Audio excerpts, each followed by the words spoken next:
So they are the four semi-finalists for this year's Carabao Cup. Arsenal will be number one, Liverpool number two, number three is Newcastle, and Tottenham, after that win here tonight, number four. Both Jamies are still with us. So Jamie Carragher will pull out the team to be at home in the first leg for both these semi-finals, and Jamie Redknapp the teams who will be away in the first leg. Still two-legged semi-finals. So Jamie, if you give the balls a swirl around and then pick one out. Oh, number one. Number one, Arsenal. So they are the first team out, and they will be at home for the first leg of their semi-final.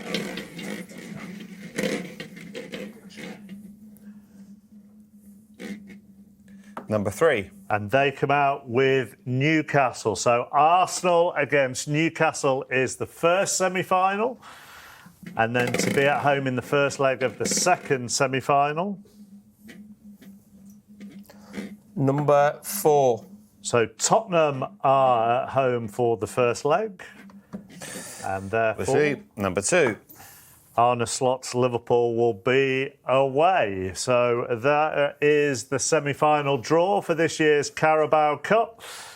With just the four teams, of course, and it is a two-legged affair. The first legs will be played the week commencing January the 6th, and then the second legs the week commencing February the 3rd. Arsenal against Newcastle and Tottenham against Liverpool. Reactions, both of you? I'm just trying to think now. I mean, listen, it could be a North London derby, couldn't it? Could be, yeah. In the final. There's very little to choose. I mean, listen, it really? was the type of sort of semi-finals that I think when you looked at all the games, this was probably the only one that you thought could be a toss-up either way. So, you know, Manchester United could have been in Tottenham's position. So it was always going to be a really strong Final Four. I think it means if you were to... Arsenal and Liverpool obviously vying to win the title. For Newcastle and Tottenham Hotspur, it feels like this would change so many things for them. For Eddie Howe, he's done such a great job at Newcastle, but to get that trophy, they've been crying out for it for so long up there. And it's a little bit the same with Tottenham. You know, that would... So for those two teams, it depends if Liverpool carry on the form that they're on. This obviously becomes the least of their priorities. So team news will obviously be key in these games because there's a lot of fixtures coming up. FA Cup at the time. Obviously, the second leg, I think, is a month later, isn't it? Big gap. So, yeah, I think it all depends where we are. But, it's really exciting, George. It'd be interesting what Jamie said there in terms of the team selection, wouldn't it? You'd imagine Tottenham and Newcastle position they find themselves in. This is like everyone's in, and where Arsenal and Liverpool are, you'd probably still think they may make changes in the game. Well, just before we go, let's bring it back to the reaction here, and that is Ruben Amorim next, and he's with Patrick. It was quite some evening, quite some game. Did you like, at least, if we look at the positives first, the fight your team showed, the determination they showed? Yeah, we already did that in the past games when we were losing. Difficult moments, but we disconnect in the beginning of second half. It was a tough moment for us, like 10 minutes. And then we return. I think we did a good job. I think we were, if you look at all the game, I think we were the best team, but they were more clinical. And we lose the game, but yes, the fight from the lads was really important for me. Particularly first half, without making that last pass, did you feel like you had quite a good control of the match? Yeah, you can see it and you feel it in the stadium. The team was comfortable. We were dominate the possession. I think it was not the last pass. I think it was the last shot because in my mind, like Greece 2 times in the same position that they scored 2 goals. We couldn't score, so it can happen, but it's moved forward. And was it that space in behind Pedro Porro with Bruno that you were looking for all the time? No, it's a lot of things, but we know that this team plays with a high line, and when they switch side, they try to push us, and so we try to take advantage of that. I felt a little bit lack of physicality in that balls because we had the position, and we have to work on that. But overall, it was a good match, but there is no taste in that. So we didn't win. We need to we need to focus on the next game. You said disconnect at the start of the second half. Just expand on that, because I suppose in the end that's the section of the game that's cost you. It's to start and they score a goal, and then in this type of games we need to have a long possession in the next possession, and then we start losing the ball again. We start doing bad passes in build-up when the team is open, so we were a little bit nervous in that moment, but then we managed to recover. It's not easy, but was not enough. You said beforehand it's not just about this competition. So what have you learned tonight? Tonight, I will think about that tomorrow. Tonight, don't feel nothing. There is nothing that I can say to you, it's good. Tomorrow I will have a lot of things because I saw the game, but tonight we lost, and then we have to take a night to think, and then tomorrow we'll have a lot of good things from this game. But is there also a bigger picture? You said beforehand it's about the Premier League, and we've seen in the last couple of seasons you can't fix Manchester United by winning a cup. No. I think that we cannot think in that way. Like winning a silverware, so everything is okay. It will be a long way. We are improving as a team, and our goal. I say the same thing after the game and before the game. Our goal is to win the Premier League. How long it's going to take, I don't know, but that is our goal. Last question, if I may, on Marcus Rashford. You've left him out of the last two squads. He said he wants to leave. Is the best thing going to be a parting of ways in January? Tomorrow we have training. Marcus Rashford will be there preparing the next game, and we will see the selection for next game. So he still has a future if he wants it under you? Of course. He's a Manchester United player. Everybody has a future in Manchester United. So this is how Manchester United have been performing since Ruben Amorim took over. 4 wins, 3 defeats, 1 draw so far. I mean, you kind of, I suppose, would expect that, given how he's trying different players in different positions as well, Jamie, would you? Yeah, and I think that's probably a fair assessment of where they're at right now. They're a team that's going to struggle for a while. He's finding out who's going to be with him in the future. The players that are... If you'd have gone and had all those wins, he'd have probably been, this is an easy job. Why has every other manager struggled? And I think he'd have got fooled by a lot of the players here, because a lot of them aren't good enough. You see, the players, there's been a few bright sparks. Obviously, Ahmad's been incredible, and you left him out of the team in the first half, and you can see how much you miss him. Second half, he comes on, he's got that infectious enthusiasm and quality and everything that goes with it. There'll be others that won't be there. You look at the 11 even that starts the weekend. I think he missed a trick today, if I'm honest, and I've been very positive about it. I've enjoyed what he's done, but the team that he picked in the first half was a bit of a surprise to me. Yes, you want to win the Premier League, but you're not going to win the Premier League this year, but you can still win silverware. The argument might be, well, Ten Hag won silverware and he still got sacked. But I think they gave up an opportunity today with the team he picked in the first half. And we talked about them defensively when we were analysing the Tottenham goals, but they're still not creating an onslaught of chances, are they? They've got the 2 late goals in the derby. I think that Fraser Forster save from Xerxes' header was the first one on target that they had in this game, and that was on around the hour mark. So it's not like an onslaught of chances at the moment. No, that was a problem going back, I think, all of last season under Erik ten Hag. Obviously, Jamie's just mentioned about certain players not being good enough. I mean, when you think of the attacking players Man United have had in the past, or certainly this Premier League area, I mean, what they've got right now is nowhere near that. And the fact they almost get into the game, or almost get something from the game, is probably more down to Tottenham than the creativity in the team. So, yeah, there is areas he's going to have to address, obviously, the longer he's in the job. But, I mean, the good thing about him is you see how he handles the Marcus Rashford question at the end. In terms of the media, he seems like a good fit for Manchester United. He's not going to say anything that's going to, inflame a situation. So he just plays it down, he gets on with it. But I go back to what Jamie said. I think on the back of winning the derby, you've got that momentum. Now, it's not so bad now, because people can look at the fact they came back and they almost got through. But that could have been 4-0, 3 or 4-0, and then it would have felt like a real come down after what happened at the weekend. He's absolutely spot on. And I actually think about that one, and I think of Bissouma. Because right then, you've got to take the steam out of the situation. Because he was on the ball for the free kick. Right. There's a thing now, and it's not just in Premier League. I see it in academy football, where for some reason you pass the ball back to make the pitch big. Now, the goal's that way. Why are you even doing that? Why are you putting yourself under pressure? The crowd are already edgy. They've seen them. They were 2-0 up against Brighton and lost 3-2. They were 2-0 up against Chelsea, lose, was it 4-2 in the end?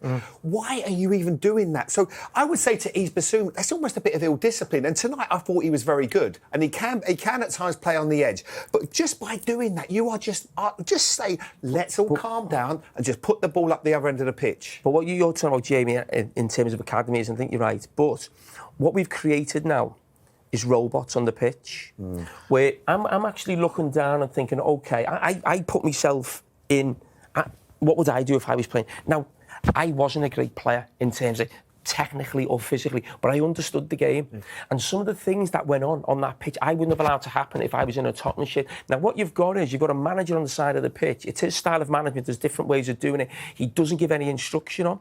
So I'm thinking, the manager's told you've got a certain way of playing that you've worked on since he come in.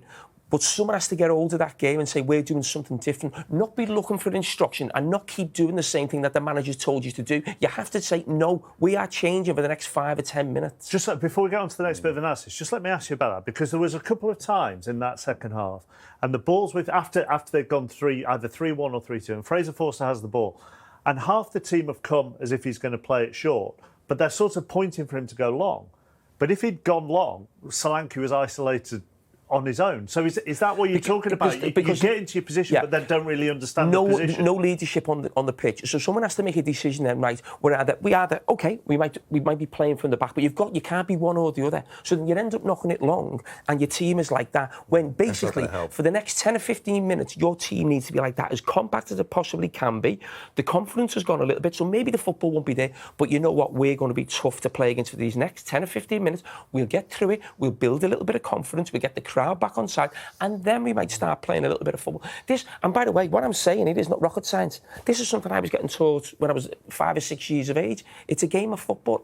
It frustrates me watching. It's not just Tottenham, but especially Tottenham this season, how players don't understand how a game changes and how you have to alter the way you play to suit it. And the other factor in all that is it's not just the goalkeeper, because he was also under a lot of pressure. You take the pressure, but there has to come a time when you go, OK, to Porro or to Jed Spence, actually, let's just stay calm here. We don't need you coming into areas. Let's just keep us at a nice back four, because we are in a really nice position, but this game can really quickly turn on us. And I don't understand why the manager who stood by Porro doesn't say to him, just stay where you are. We will get chances as this game goes on. They were just committing football suicide. Especially when Porro's on his side. Absolutely. In the I get half. you. That's your coaching, and he said that's how we play. I totally get that, but there has to come a time when you use your football intelligence and you don't make these kinds of mistakes. I mean, they go man to man. That's how they press, which is fine. But look at Garnacho, Jamie. But that was a problem in the first half, and I said it'll be interesting to see if there's a plan. I mean, that is unbelievable. Unbelievable, the situation you find themselves in. Or 3-2, I think this was. Yeah. This is at 3-2. Yeah. You know, and then this is where he makes a save. No, he does not one with his legs. This is Mazraoui could score. But it was just like, it was chaotic. And it's great for us to watch, and I'm sure football fans all around the country are loving it. But you're not going to have success if you carry on like this. You know, Son gets caught in his own... You know, that's difficult because he just gets under his feet. This is a save with his legs. I actually think that is brilliant goalkeeping, you know, because that ball comes at him so quickly, and he's a big man. He can't get his hands down, and it's so central. It's not to the side of him. So I thought he actually dealt with that brilliantly. It's brilliant, though. Brilliant. I mean, just in the chaos of that 10 minutes, it fitted in perfect. I mean, it is a brilliant save, as you say. No, honestly, but it just fits into it. Listen, we all burst out laughing, and I think Gary was laughing on commentary. But listen, I don't know what the goalkeeping coaches out there would say, but he's such a big man. There's no way he could have got his hand down that quickly. So I think he actually dealt with it really well. And especially because of the other two. Yeah, of course. I mean, Manchester United had their own goalkeeping issues, really, in this game. Do you see anything wrong with Tottenham? Yeah, I do. Well, we disagree with it a little bit in here. Jamie, I think nowadays, with keepers now protected they are, I think Bergvall just gets his arm. It's not the arm that he's going to punch you, but I just think it doesn't really matter. I just think he fouls him, he impedes him. You can just see him here. He gets his right arm. Bergvall just pulls him down a bit. It's not a great deal, but yeah, this is a better angle to see it now. I think he's actually going for... I don't think he's trying to impede him. I think he's actually trying to just go and head the ball. His arm's come up a little bit. If it had been the arm that he was punching with, I'd maybe have a lot more sympathy with him. But, I mean, I wouldn't be happy if Has there been a worse performance from two goalkeepers in the same game ever? I mean, they were both really poor. And this is Fraser Forster's. Really? Understandable. I will say, Fraser, with his feet, he's had but he's made some great saves in this period. There's been other games when he's been brilliant, and it's not been easy for him. You know, he'll be feeling like on the floor. But Spurs have to just, stop putting him in this situation. But that's the whole point that you're saying. Just adapt to your goalkeeper's he's never been known for that, being good with his feet. You know, that's never going to happen. But they've got Liverpool Liverpool will be watching that the weekend, and if they start playing out from the back like that, you can imagine Salah and Jota or whoever's playing up front, they'll be just waiting to pounce on that. Well, it has provided us with a very, very entertaining evening here at the Tottenham Hotspur Stadium. Let's see what Ange Postecoglou makes of it all. He's with Patrick. Said yesterday it's the hardest job in the world. Did we see tonight why it's so stressful? Yeah, look, it was. Obviously, we made it harder than it should have been, for sure. Well in control and played really well. We looked like we were going to manage the game, and then obviously two moments of unfortunate. I mean, I think the first one kind of affected Fraser for a little bit, and then the second one sort of came as a result of that. So, and then we had to scramble a little bit. Showed some character at the end. Got a fourth and through the semi. What did you like about the early part of the match, and probably actually the start of the second half, mostly where you completely took control of the game? I like the whole bit, mate. Are you not entertained? We are very entertained. Well, there you go. What do you want? Do you want a scrambling 1-0? I know the studio's probably going in a meltdown over my lack of tactics, but you know what? I love the fact that we go out there and just take it to oppositions. Even the fact that we've got so many absences at the moment. Goalkeeper, both centre halves, left backs. Got kids on the bench, and yet these boys are maintaining their principles about trying to play the football we want to be. And I think if we get through this period, and I just think we're going to get enormous growth out of it. I really like the way we played tonight. I mean, obviously, those two moments kind of taint the sort of overall, and it's something that's happened this year before, and obviously it doesn't help us in sort of gaining traction in terms of our consistency, but in terms of the mentality of the boys, mate, I love it. You're right about the studio meltdown, by the way. but part of it is, on a sort of the nice thing that's being said, is you're the most entertaining team in the league. Does that mean a lot to you? Well, it does to me, yeah, because I love football and I love watching teams that go out there and entertain. Now, obviously we want to be successful as well, and we won't be if we, make things difficult for ourselves like we did tonight. But you balance that up with the situation we're in right now. 10 first-team players out. I keep saying it, and I don't think it's registered with people, but that's okay. And we're not going out there and trying to grind out 1-0 victories. We're keeping all your folks entertained. We're creating plenty of discussion, and I can't see how that's a bad thing. It's definitely not a bad thing. But from your point of view, you would have liked your team surely to manage it differently from 3-0. After 3-1, is there anything you do different? Would you ever say to your team, look, go direct, sit in a block for a bit, don't put Fraser under pressure with another pass back? But, I mean, you're sort of suggesting that I ask the players to kind of, in those moments make those mistakes, and I don't. And we had solutions out there where we didn't have to do that. That's that's part of football. Individuals will at times make those mistakes, but from the context of how we want to play as a team, no, there's nothing we need to change. I'll be very happy if we keep scoring 4 goals and 5 goals a game if we're winning. Obviously, we want to win. We don't want to not be winning, but for me, that's still the most important thing, and I get it. It doesn't get me any credit in the bank as a astute tactician, but so be it. Yeah, but I mean, I guess your quibble would be with your players. Would you like them to manage that better by having more conviction in what you ask them to do? Do the same things, but do them better. Yeah, of course. But you're asking for perfection in human beings, and that doesn't exist. They're going to stuff up every now and then, like I do, and I'm sure you do, Pat. Every now and again. Every now and again. So, don't get me wrong, we're disappointed because we had the game in total control, and no one's more disappointed than Fraser is, because he knows in those moments he could have handled it a lot better. But for me to just focus on that and discount the football we're still playing with the players, who are 18-year-olds, guys who haven't played for quite a while, guys in their first year of the Premier League, that's still the bit I kind of focus on. But when you're talking about as well being questioned as an astute tactician or otherwise, I mean, you will go through that with your players, presumably, the whole thing, but the last 20 minutes, half an hour in and amongst that. Yeah, of course, we review everything, but you don't, you look at it, what solutions there were out there, could we have made better decisions, for sure. But that's not going to eliminate human error in it either. That's part of football, it's part of life. So, like I said, there'll be, depending on how you want to look at a game of football, there'll be guys who'll be focusing on those two mistakes, and others who'll be going, it's not a bad side. Quarter-final of the Cup, Manchester United knocked out under lights in front of a full Tottenham Hotspur Stadium. Not so bad. I don't think so, mate. No. Thank you. Thank you. Thanks.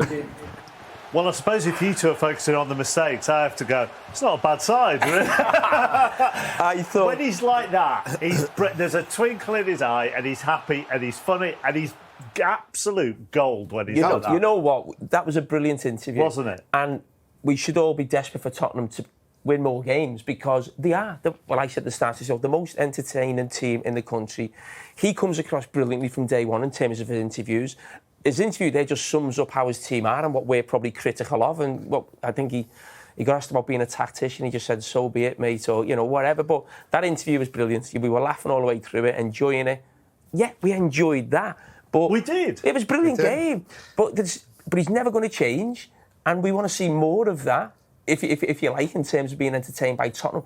But I'd still think if you're a Tottenham supporter, you'd be going home thinking, can we win something like that? Or can we will be entertained. But do you think, if you're a Tottenham supporter going, and I don't know what it is here, 100 quid, 110 quid, I don't know, for a seat, I have no idea what the price are. But if you've paid 100 quid for a seat here and you've gone home having beaten Manchester United 4-3 as opposed to 1-0, you've got an extra spring. I think you've got an extra spring in your step heading home. I'm not sure. You? I think it was a one-off game, yeah. But I think Tottenham supporters are going home tonight thinking that could have been Chelsea, that could have been Brighton. It's the fact that this has happened before. It's not a one-off when you go to a great game. It happens too often. And they've all aged 10 years as well. And that's the other factor. But I think we don't. But football supporters, I know they want to win and they want to win trophies, but you also want to go on a journey with your team. Yes, and they've seen don't you? Poor football here. They saw Antonio Conte trying to sort of do his thing in his way, and obviously Antonio's a genius, but he struggled here. Jose Mourinho struggled here. Nunes struggled here, and now they've got the complete, opposite of that. And it is a joy, and we like watching it. But I think our frustration comes from when he talks about this, what we're going to do and things like that. I totally get that. If you've got Romero and if you've got Van der Ven and you've got Udogie and you've got Porro as your back four regular, but when you're having to change that and a new goalkeeper, there has to come a time when you go, maybe we're just going to tinker it today. Yeah, just tinker it a little bit and let's not play in the fashion that we do, because it is going to cost you, like in the saying. You think about Archie Gray at the back. Now, when you're in a situation like a goalkeeper's maybe got great with his feet, you've got a young kid here, Spence, I think, who hasn't played too often. Normally, you protect them in the same way. So you're okay, we're not playing exactly how we want. So if you Porro, it's a bit like today we've got a young back four. So the rest of that back four is not first choice. So today, maybe just taper a little bit in terms of going forward, the positions you find yourselves in. I mean, we just highlighted before the position he was in when Garnacho was free, when the game was still 3-2. Those fellas at the back aren't even regulars. You know, that thing of just almost protecting or looking after people in certain situations, especially when you've got 10 players out. It's great, though. It is such an enjoyable game. Exactly, I know. So by the end of it, you're laughing. I know. No, you're exactly. laughing and smiling. And there are times, and Jamie touched on, he said, like, look, footballers, one thing about this team is they're not robotic. They just play and they attack and they enjoy it. And we're going to have to wait and see how it all ends up for him, because sooner or later it's going to go either way. Because if he gets his hands on this, or if he gets on the hands on a big trophy, and whatever it may be, he will be a god here. And it can change it for the club for the future, because that's what they're crying out for. But that was such an entertaining game. Yeah, and Patrick, he was right, and Patrick told him he was right. This studio was going into meltdown at various times during that second half. Absolutely, during that second half. Right, we've got the draw. It's time now for Back Pages tonight here on Sky Sports News, bringing you a first look at the sports stories in the morning's newspapers. Joining us are the Times chief sports reporter Martin Ziegler and sports journalist and broadcaster Tusdeep Din. Hello and welcome to you both. Let's now take you through the Back Pages. Starting with The Sun, Dom and Dumber is their main headline, focusing on Tottenham and Manchester United, that dramatic game in the EFL Cup. In the Times, they also focus on the EFL Cup, but in addition, it's the RFU, which they describe as crisis hit at the moment. More on that to come. On the I back page, they focus on Everton's new ownership group. We'll be talking about them, an exciting era they hail it as.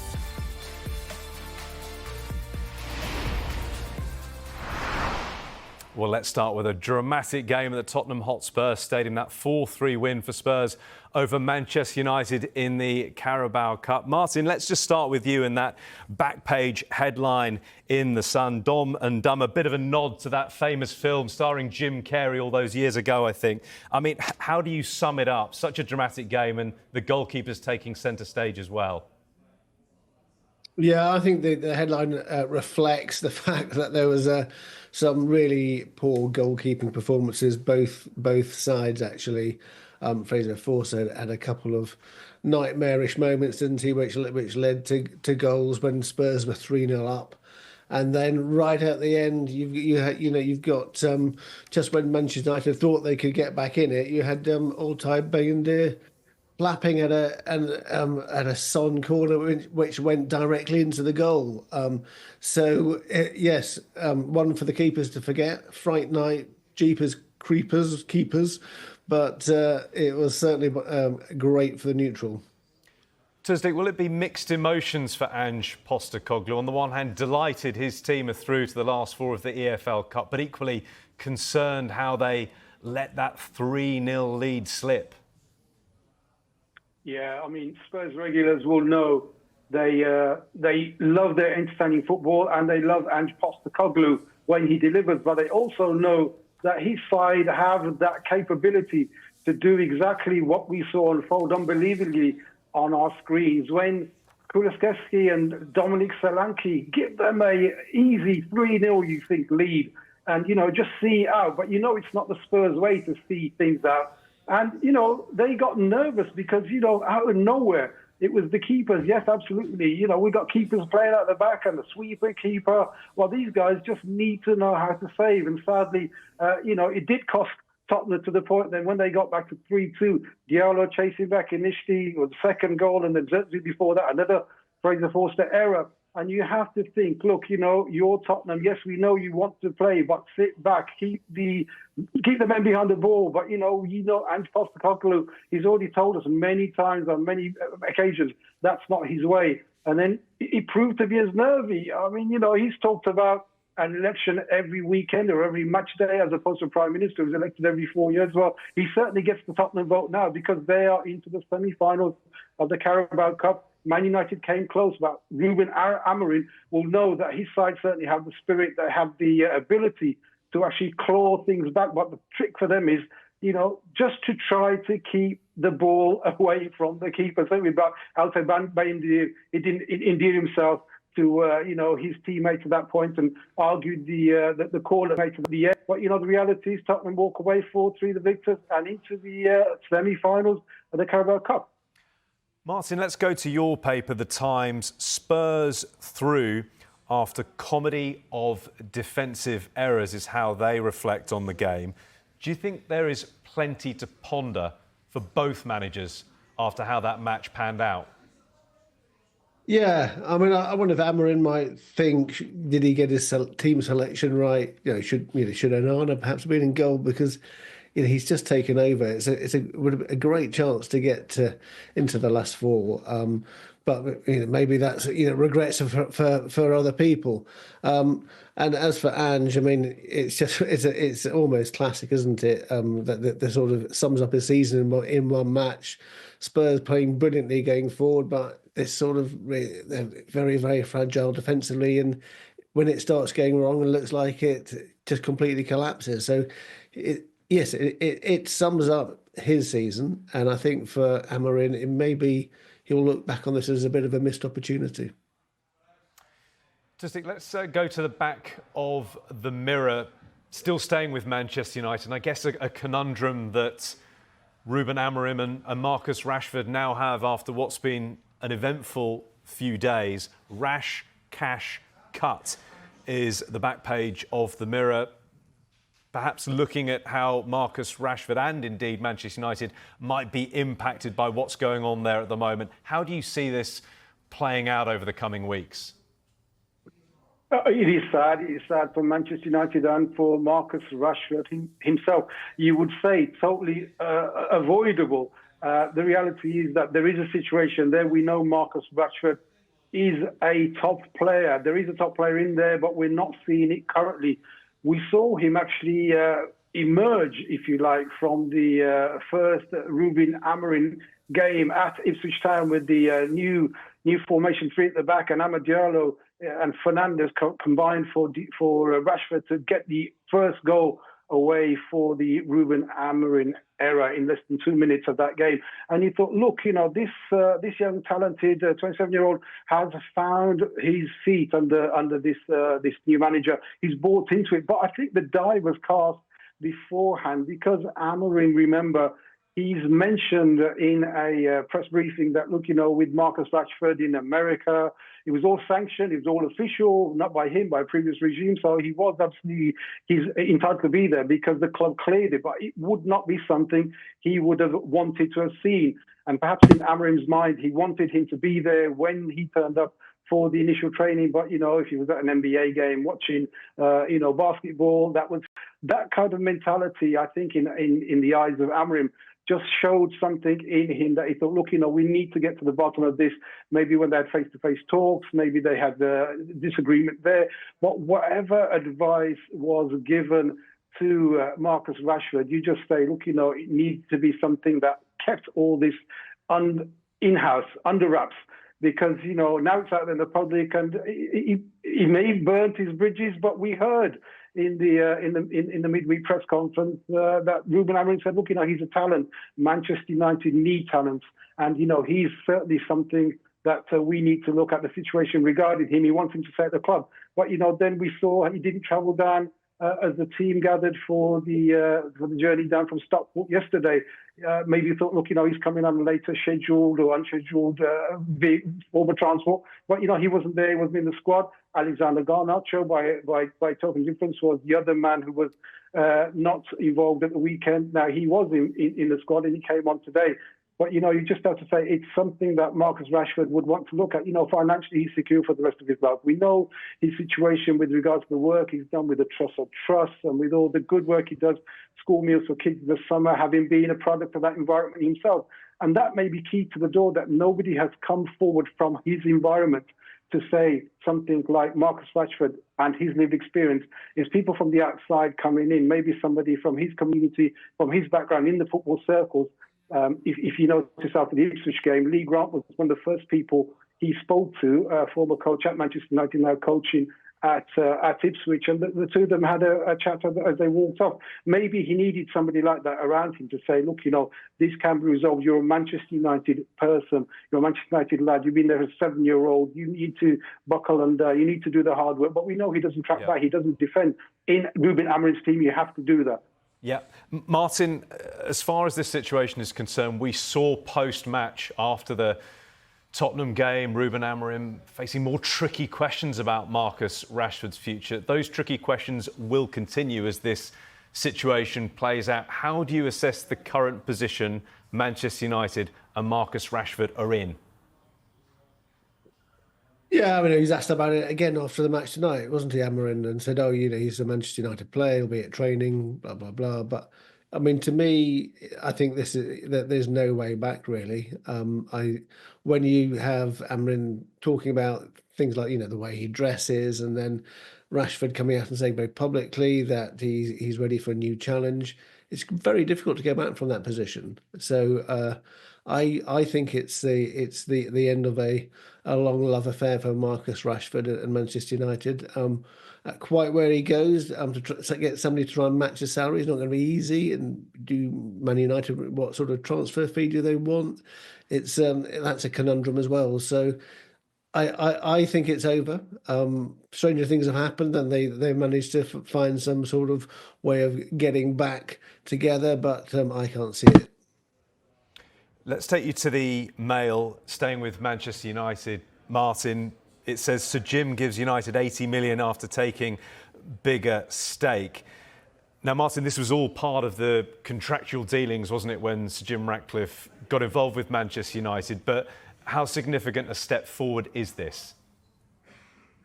I think it's. I mean, we knew when he took over the operations and bought 25% of the club a year ago, he was going to invest $300 million in it, and this is the final chunk of that. This is $100 million, £80 million. So it's significant in terms that it brings much needed money into the club.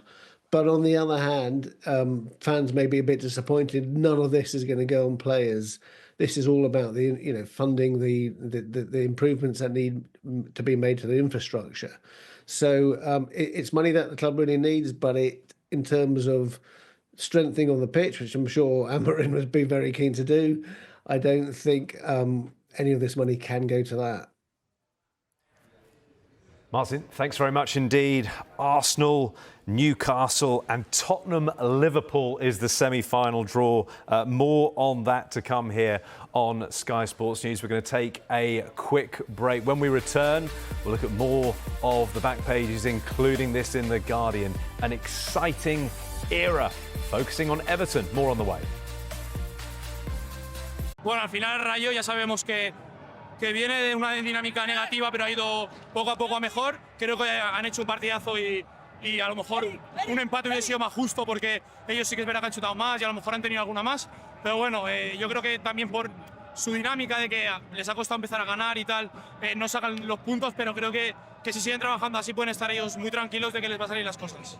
Sí, yo creo que él era el que más ganas tenía de ganarnos porque al final somos como los alumnos y que te gane el alumno es una mierda, pero bueno, lo queremos mucho, lo seguimos respetando como entrenador y más como persona, así que toda la suerte es para él. Bueno, sí, está pasando un mal momento, yo lo sé, el equipo yo creo que hay gente que es un poco consciente, pero yo sé de primera mano que lo está pasando mal y creo que es el que más se lo merece porque es el que lo da todo y eso es lo más importante. No me gustaría cruzarme con Barrio, porque el playoff es un equipo que siempre se me da mal, siempre nos complica la vida y creo que es muy complicado. Bueno, lo que quiero es ir a México y si además quedó Pichichi ya ese es un regalazo, pero lo importante es lo de hoy, que hemos ganado y nos vamos a México.